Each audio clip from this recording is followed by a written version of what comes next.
अस्सलाम वालेकुम। आज का जो हमारा टॉपिक है वो है मूवमेंट अक्रॉस द मेम्ब्रेन। बेटा जो हमारी सेल मेम्ब्रेन के बारे में हम पिछले लेक्चर में पढ़ चुके थे, ठीक है, कि उसके अक्रॉस चीजों का मूवमेंट होना बहुत लाजमी है, बहुत लाजमी है। इसलिए आज जो वाला हमारा टॉपिक है वो है चीजों का मूवमेंट होना अक्रॉस सेल मेम्ब्रेन। कहता है कि movement of substances across cell membrane is necessary.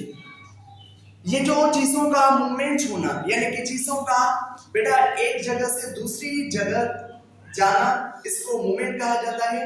और ये चीजों का मूवमेंट होना अक्रॉस द सेल मेम्ब्रेन ये बहुत जरूरी है। क्यों जरूरी है? As it allows cells to acquire oxygen. ये कहता है कि ये सेल्स को अलाउ करता है टू अक्वायर ऑक्सीजन। देखो ये जो मूवमेंट है चीजों का सेल मेम्ब्रेन के अक्रॉस ये बहुत जरूरी है। ये इसलिए क्योंकि बेटा ये सेल्स को अलाउ करते हैं to acquire oxygen and nutrients, और न्यूट्रिएंट्स हासिल करने के लिए, ठीक है, एक्सक्रीट वेस्ट प्रोडक्ट्स, और वेस्ट प्रोडक्ट्स को एक्सक्रीट करना यानी कि खारिज करना, उसको बाहर निकालना, and the control concentration of required substances. और बेटा ये जो मूवमेंट है अक्रॉस द सेल मेम्ब्रेन ये कंट्रोल करता है चीजों की कंसंट्रेशन को। चीजों जो भी चीजें हैं ना उसकी उनकी कंसंट्रेशन को कंट्रोल करता है जो रिक्वायर्ड में होती है। यानी कि जितनी चीज आपको जरूरत में होगी उतनी चीज आप लोगे। कल वाले लेक्चर में मैंने आपको पढ़ाया था ना कि सेल मेम्ब्रेन जो है वो सिलेक्टिवली परमिएबल मेम्ब्रेन है, यानी कि वो सिलेक्ट चीजों को सिलेक्ट करके अंदर इजाजत देती है जो उसको रिक्वायर्ड में होता है। जो चीजें रिक्वायर्ड में सेल को नहीं होता उसको सेल मेम्ब्रेन अलाउ नहीं करता, अंदर आने की इजाजत नहीं देता। तो कहता है ये and the control the concentration of required substances in the cell that is oxygen. अब जितने मिकदार में सेल को ऑक्सीजन चाहिए होती उतनी मिकदार में ऑक्सीजन को वो अलाउ करेगा। वाटर, हार्मोन्स, आयंस ये कंट्रोल करता है, इन सब को कंट्रोल करता है cell membrane. This movement occurs by diffusion, osmosis, facilitated diffusion and active transport। और बेटा ये जो मूवमेंट है ना ये चार किस्म की होती है। कौन कौन सी? पहला है डिफ्यूजन, ऑस्मोसिस, दूसरा है ऑस्मोसिस, तीसरा है फैसिलिटेटेड डिफ्यूजन और चौथा है एक्टिव ट्रांसपोर्ट। अब हम इसको एक एक करके पढ़ेंगे। सबसे पहले डिफ्यूजन। डिफ्यूजन क्या होता है? कहता है कि diffusion is the movement of substances from a region of high concentration to low concentration.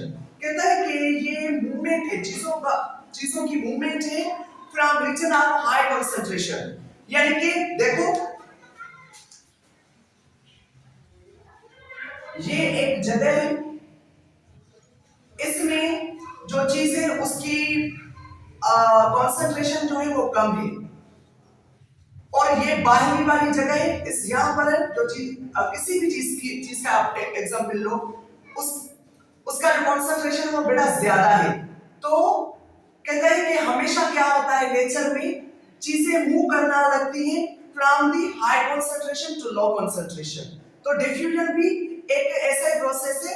कहता है कि diffusion is the movement of substances from a region of high concentration to low concentration. यानी कि चीजों का यहाँ पर मूवमेंट होता है फ्रॉम हाई कंसंट्रेशन यानी कि ज्यादा से कम वाली चीजों की तरफ।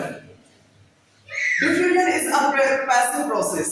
बेटा डिफ्यूजन जो है वो पैसिव प्रोसेस है। पैसिव का मतलब क्या है? कि इसमें कोई एनर्जी नहीं लगती, which means it does not require any energy input।